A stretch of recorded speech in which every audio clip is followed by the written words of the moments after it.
Okay, hi everyone. I'm just going to record this quick tech tip video about a particular tool called ClassroomScreen.com.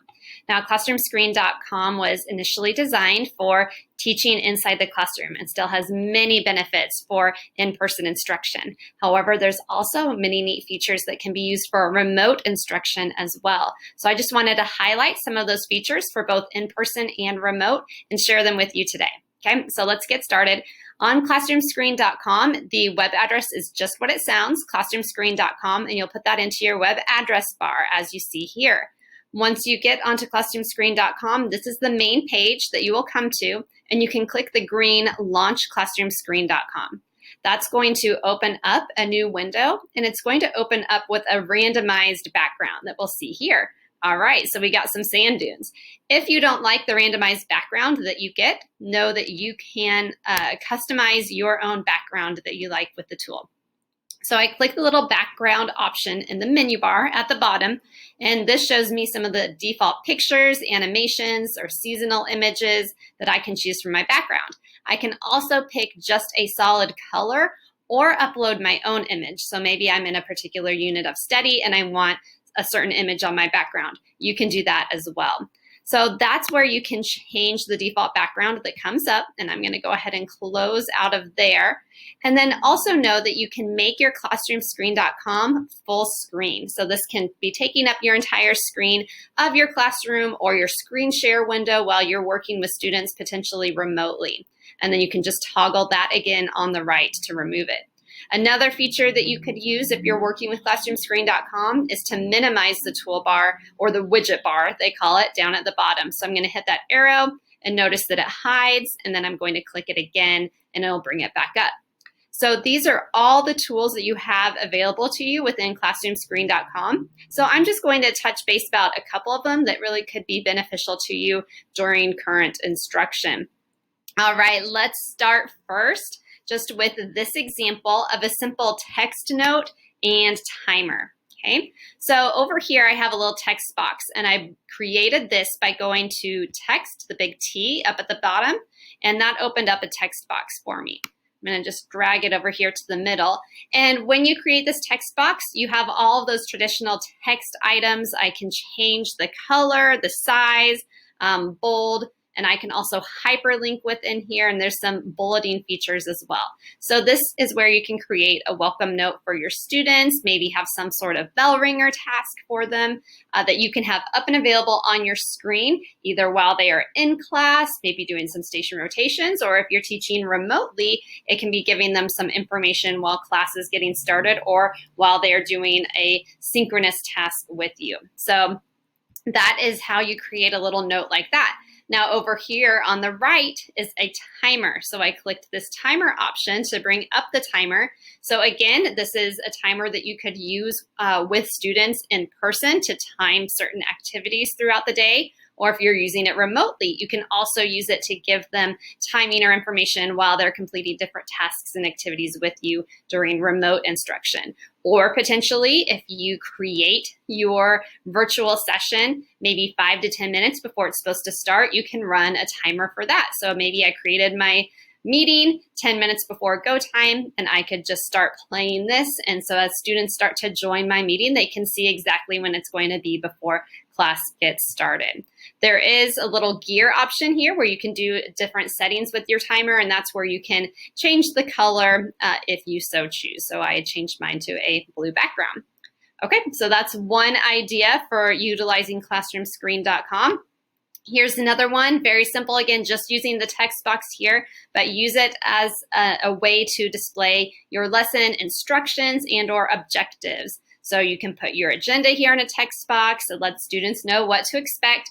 And it could also be a box maybe for synchronous tasks, asynchronous tasks. If you're in person and doing stations or flex activities, you could have a box for each of the different tasks for students so that they're completing during task or during class that day for them to refer back to.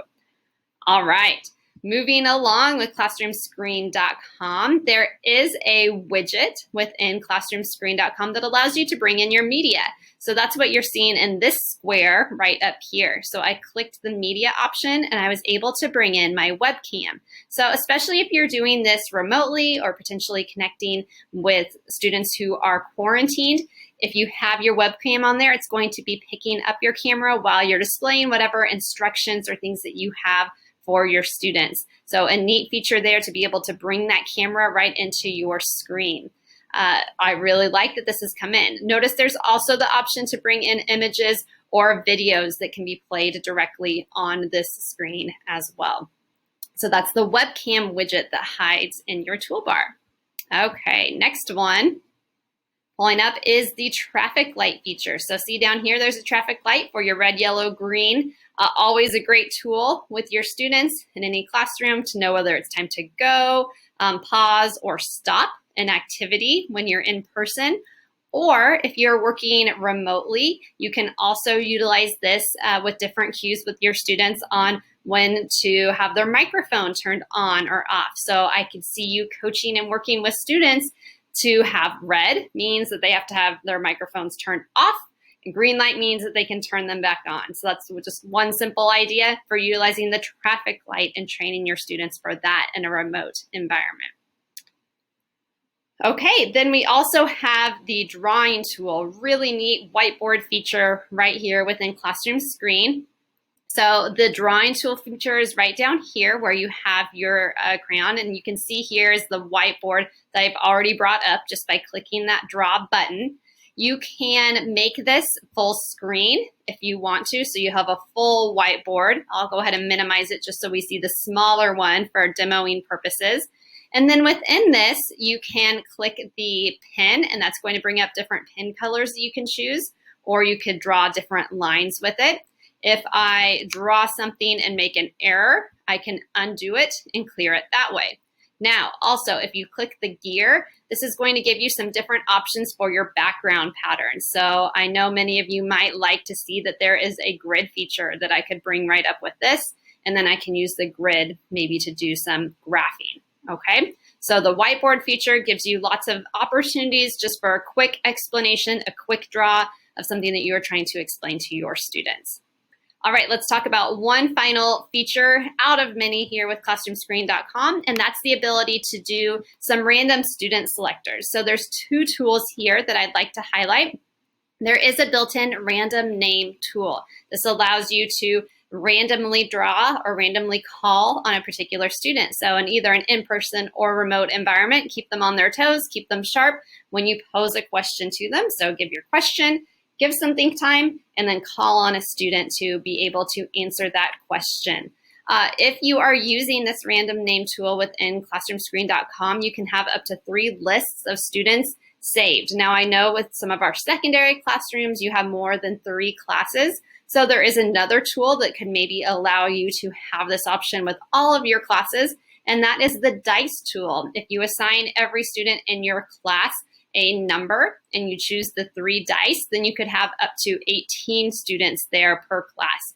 And so I would just click on here and roll the dice, and that number of student, it would be their turn to respond. So potentially between the dice, if you give a number to each student, or if you create up to 3 lists, you could cover all of your classrooms potentially.